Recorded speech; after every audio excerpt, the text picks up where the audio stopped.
Okay, so good morning everyone. Good morning ma'am. I am Julliene and Bigsang from BSN 11E, and today I will be assessing the cardiovascular system of a patient.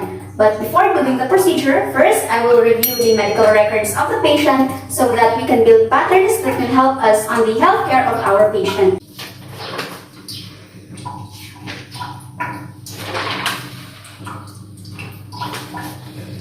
After that, I will prepare the equipment that I will be using. So here we have our small pillow. We also have our stethoscope.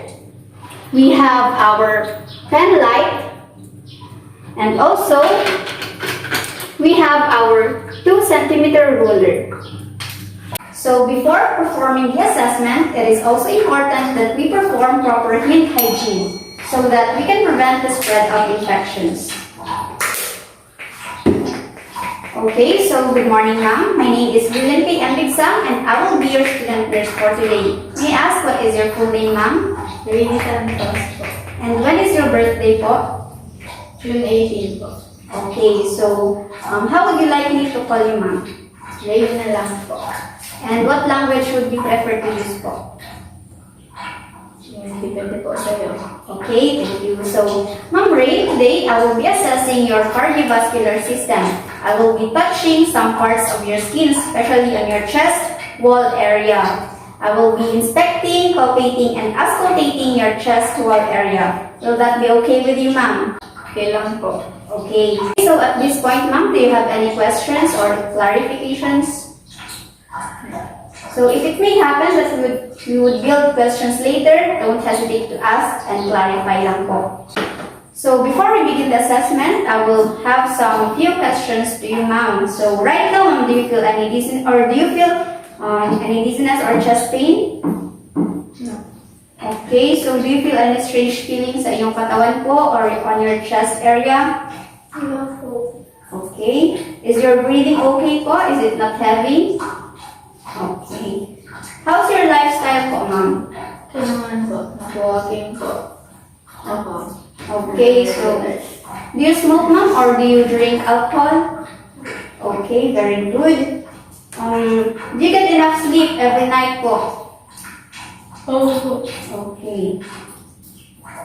For your family history, ma'am, do you have any history of cardiovascular diseases or sakit sa puso? Wala naman po, okay. That's good. And ikaw po, ma'am, do you have any allergies or asthma? Okay.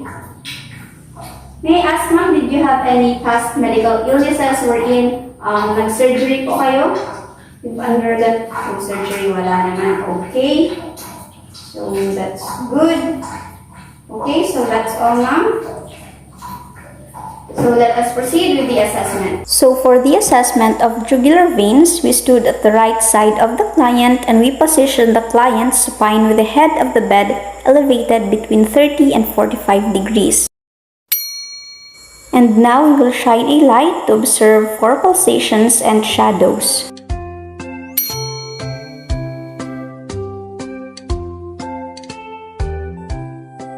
And then we will measure the vertical distance in centimeters above the sternal angle.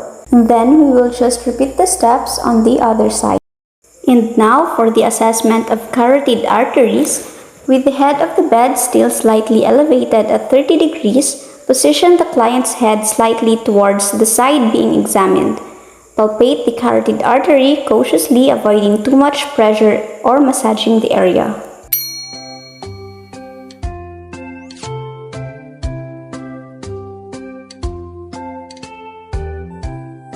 And now we will turn the head of the client slightly away from the side being examined, and we will place the bell of our stethoscope over the carotid artery, and we will ask the client to hold his or her breath for a moment, and we will auscultate the carotid artery to listen for bruit.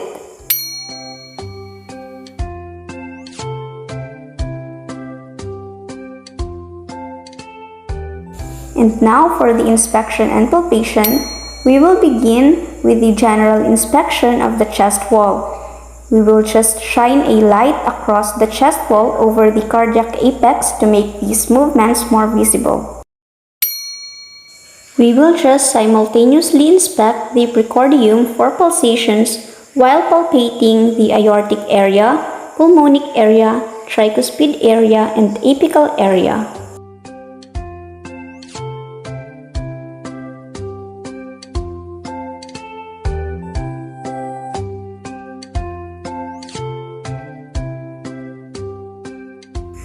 Now for the auscultation, we will assess for the heart rate and rhythm. We will place the diaphragm of our stethoscope at the apex and we will listen closely to the rate and rhythm of the apical impulse. And if an irregular rhythm was detected, we will assess for the pulse rate deficit. Now we will auscultate the four anatomic sites, the aortic, pulmonic, tricuspid, and apical area. In doing this, we will first use the diaphragm of our stethoscope and then we will use the bell part.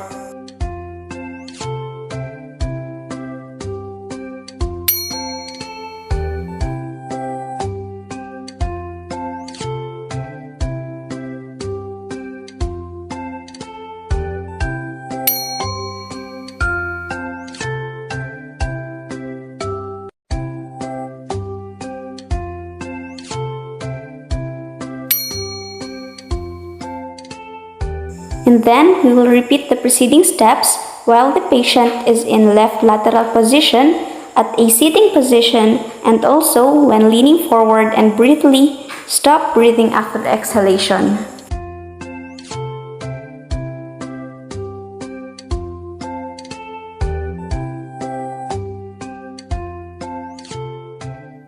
We do auscultation to listen for heart sound, extra heart sounds, and murmurs.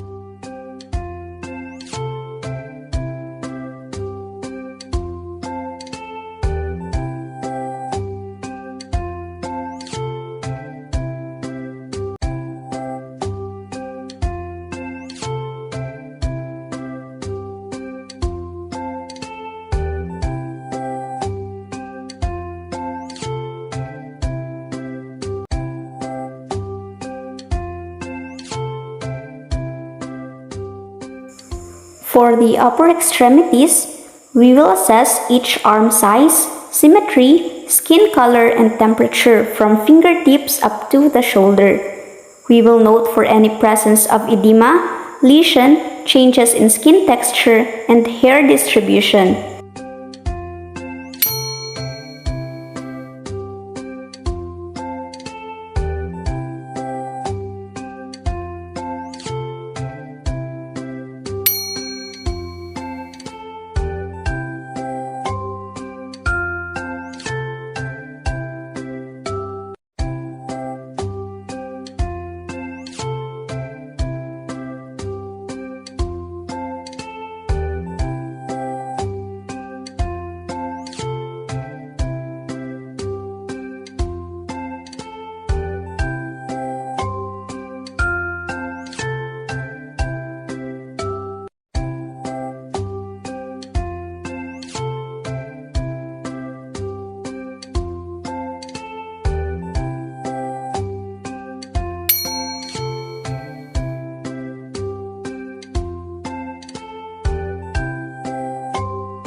And now for the lower extremities, at a supine position, we will assess each leg for size, symmetry, skin color, and temperature from groin to toes.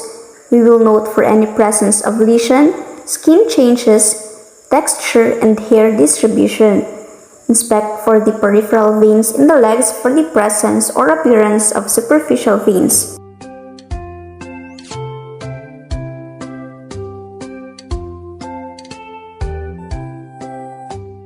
And then we will palpate for femoral pulse, popliteal pulse, dorsalis pedis, and posterior tibialis individually and bilaterally.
So ma'am, now we're done with the overall assessment. You can now change your clothes and there's a room over there.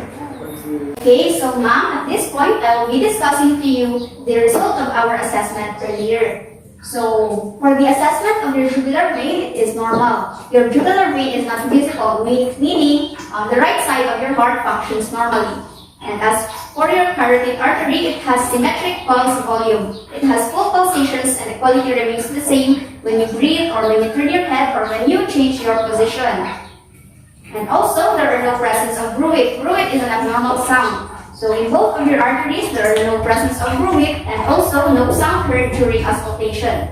And for the assessment of your precordium, upon inspecting and palpating your aortic and pulmonic area, I've heard no pulsations, and for your tricuspid area, there are no pulsations and no lift or hip.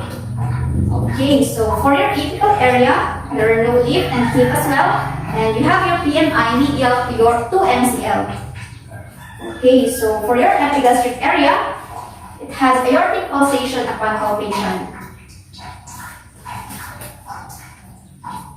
Okay, so for the auscultation, the systole have silent interval which is normal. It is slightly shorter than your diastole. Your heart rate is normal at 75 beats per minute and your S1, I've heard it at your apical area, while your S2 is louder at the base part of your heart.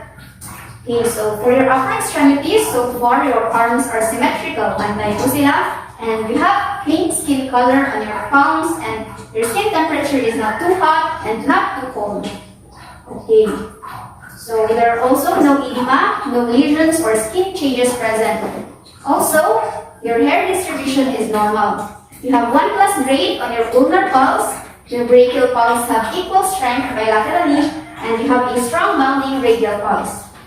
Okay, so your continuity refill is normal. It is normal on 1 second refill time, and you are positive on Allen test, which is normal, meaning your hand has good blood flow. Okay, as for your examination of your lower extremities, your legs are symmetrical, and you have a pink skin color, and your skin temperature is not excessively warm or cold, and you have no edema, and hair distribution is normal, which is good. So, an independent position, distension and nodular bulges at calves when limbs are elevated is present, which is normal. And you have symmetric pulse volumes with full pulsations, that's good. Okay, so your limbs are symmetric in size and not tender, which is the normal assessment, and your capillary field is also normal. Okay, so ma'am, I guess that's all for our result. At this point, ma'am, do you have any questions or clarifications? Okay. Okay, that's all, ma'am. Thank you. Continue to take care of your health and don't forget to consult your doctor regularly. Have a great day.